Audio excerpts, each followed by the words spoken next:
Eu acho que no momento se está confundindo regulação da indústria com controle de informação, e eu acho que tem um pouco de desinformação nisso e tem um pouco de má fé também, ou interesse estratégico de atrasar a discussão ou de entrar na discussão mais forte. Então, a discussão tem dois pontos. Eu acho que uma é controle de comunicação social, controle, censura imprensa, o que obviamente todos nós somos contra. O outro é fazer de conta que não existe uma situação no Brasil que existe. Eu lembro sempre nessas conversas que o José Sarney é dono da TV Globo no Maranhão.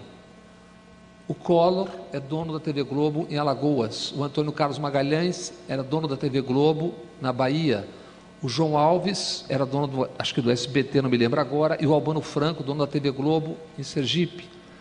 E se a gente for fuçar, os Coelhos são donos da TV Globo em Petrolina. A gente está falando aqui dos meios de comunicação como se eles fossem 4 ou 5. Nós estamos falando de 5.600 municípios do Brasil, onde existe uma capilaridade em controle de meio de comunicação. Então, que controle nós estamos discutindo e controle de quem? Quando eu comecei a trabalhar, tinha um restinho de AI-5 ainda, que faz com mais 1 ano ou 2, que era uma espada que ameaçava, mas que não era executada. Tinha lá o comando militar, tal, vai mandar notícia para ler, tal. Depois disso, todas as experiências que eu, ao longo de 32 anos, ouvi ou vivi como jornalista, e vi colegas viverem, todas, sem exceção, não se deram por intervenção do Estado, se deram por interesses políticos ou empresariais das empresas de comunicação. E não são 1 ou 2 exemplos, são dezenas e dezenas e dezenas. Não estou nem falando de época de campanha eleitoral, porque aí o jogo é pesado. Eu vou me lembrar de alguns exemplos rapidíssimos. Eu trabalhava na sucursal da revista Veja, que é uma excelente revista, com apuração, etc., no começo da minha carreira. Em 2 episódios, um foi uma greve dos policiais militares e depois um quebra-quebra e tocaram fogo nos 750 ônibus da cidade. Nesses 2 episódios, eu, repórter novo, absolutamente enfiando em todas as situações, reproduzi fielmente tudo aquilo que aprendi que deveria ser jornalismo. Vá, ouça, veja, etc. Nas 2 matérias... não era uma matéria assinada, eram relatórios que a gente mandava. Nas 2 matérias, as informações foram publicadas exatamente o contrário, porque a grande fonte da revista, e a grande fonte nacional, não apenas, era o senhor Antônio Carlos Magalhães. Então, eu desisti de escrever sobre aquela questão Brasil, que se chamava política, e passei a me dedicar a escrever sobre todo o resto. Anos depois, eu estava no Jornal do Brasil e fui encarregado de ser o carrapato, como a gente chama, de cobrir o Tancredo Neves no Jornal do Brasil. O Jornal do Brasil estava, como se chamava à época, malufado. O jornal tinha retirado a direção do jornal, acho que era o Paulo Henrique Amorim, e tinha colocado pessoas ligadas ao Calin Eide, postas por ele para fazer a campanha do Paulo Maluf dentro do Jornal do Brasil. A cobertura foi infernal, porque a sucursal de Brasília resistia a isso, era dirigida pelo Noblar, o Jornal do Brasil em Brasília, resistiu a isso e foi infernal a cobertura toda. Você fazia a matéria correta, os caras mudavam a manchete, etc. Isso não pode, aquilo não deve. E eu estou falando de 2 exemplos que eu me lembro, e se a gente não for hipócrita, e tem alguns colegas jornalistas aqui, cada um conhece pelo menos 10, 15, 20 episódios onde a censura foi patronal, interna. Então, quando eu vejo entidades se negando a discutir, não é aprovar, discutir algo que certamente terá que passar inevitavelmente pelo Congresso, eu fico me lembrando, aí eu tive que ser cabotino, me lembrar da minha história, eu fico me lembrando do que eu vi e vivi.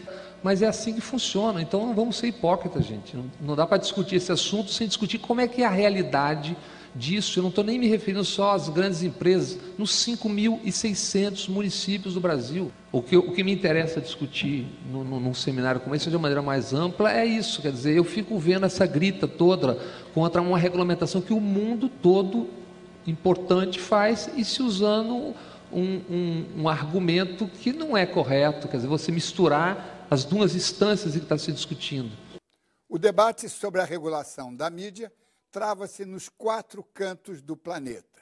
No grande Fórum Mundial sobre a regulação dos meios de comunicação, 2 países se destacaram praticamente em simultâneo, com a diferença de apenas um dia: o Reino Unido e a Argentina. O debate na Inglaterra começou em 2010, a partir dos métodos irresponsáveis, ilícitos, adotados pelos repórteres e editores do tabloide News of the World de Rupert Murdoch, que, diante do clamor público, acabou fechado. O relatório final do juiz Leveson, e aprovado pelo parlamento inglês, recomendava a criação de um órgão regulador e pesadas punições aos eventuais infratores. Tudo isso foi referenciado e referendado há 2 semanas numa carta régia assinada pela rainha Elizabeth II. A extrema concentração da mídia argentina jamais foi contestada pelos governos militares ou democráticos, até que o poderoso grupo Clarim, em 2008, resolveu colocar-se a favor dos ruralistas e contra os interesses do então presidente Néstor Kirchner.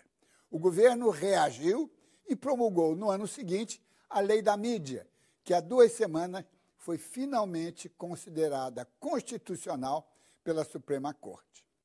A Inglaterra e a Argentina protagonizaram novos capítulos da polêmica em torno do controle dos meios de comunicação.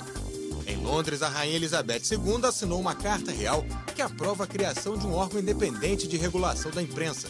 O documento foi elaborado pelos líderes dos 3 principais partidos. O novo órgão poderá aplicar multas, exigir que jornais e revistas publiquem pedidos de desculpas e estabelece um código de conduta. A adesão ao órgão será espontânea. A maior parte dos jornais protestou e alegou que não aceita fiscalização por parte de um órgão criado pelo governo e por partidos políticos.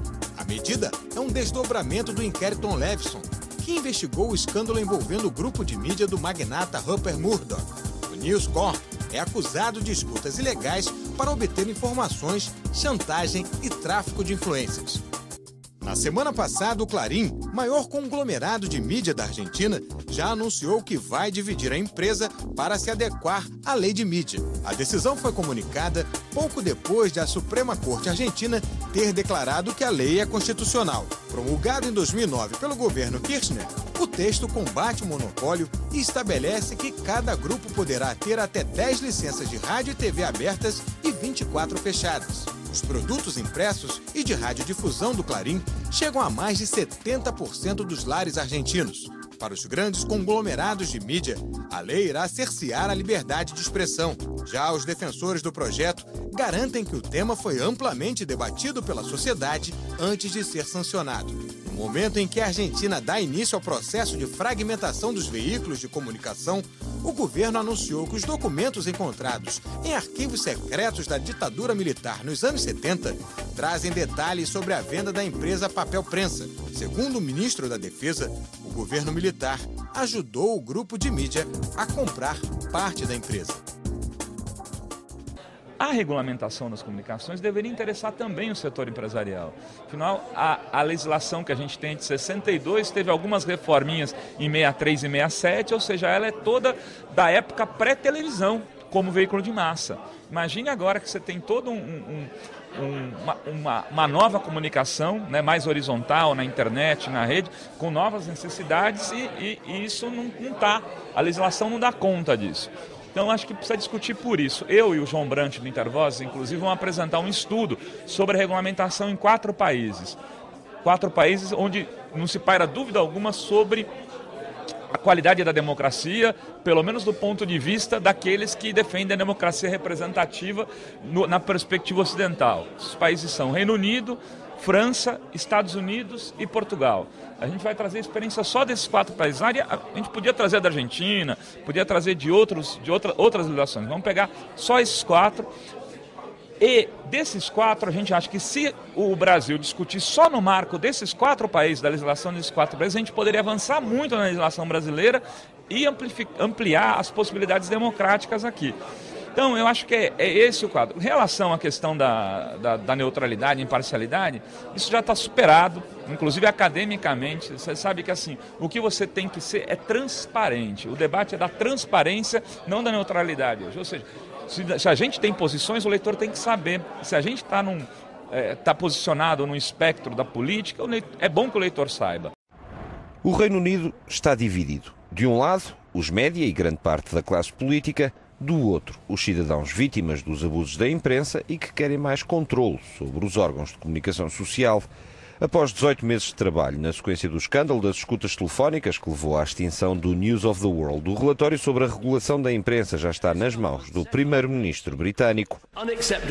O caso levou David Cameron a considerar inaceitáveis algumas práticas, mas agora o primeiro-ministro pode enfrentar um terremoto político dentro do próprio Partido Conservador se o relatório apontar para uma nova lei da imprensa com mais mecanismos de controlo e não apenas a atual autorregulação através da chamada Comissão de Queixas, que apenas faz recomendações. Os média temem um ataque à liberdade de imprensa, algo que para um editor do jornal The Independent demorou anos a alcançar e pela qual muitas pessoas no mundo lutam neste momento para terem nos seus países. A ideia do Estado ter qualquer tipo de controle ou influência sobre a imprensa é aberrante, segundo Chris Blackhurst. O relatório do juiz Brian Levson incide sobre 4 pontos: a imprensa e o público, a imprensa e a justiça, as relações dos órgãos de comunicação e os políticos e propostas para um regime de regulação dos média.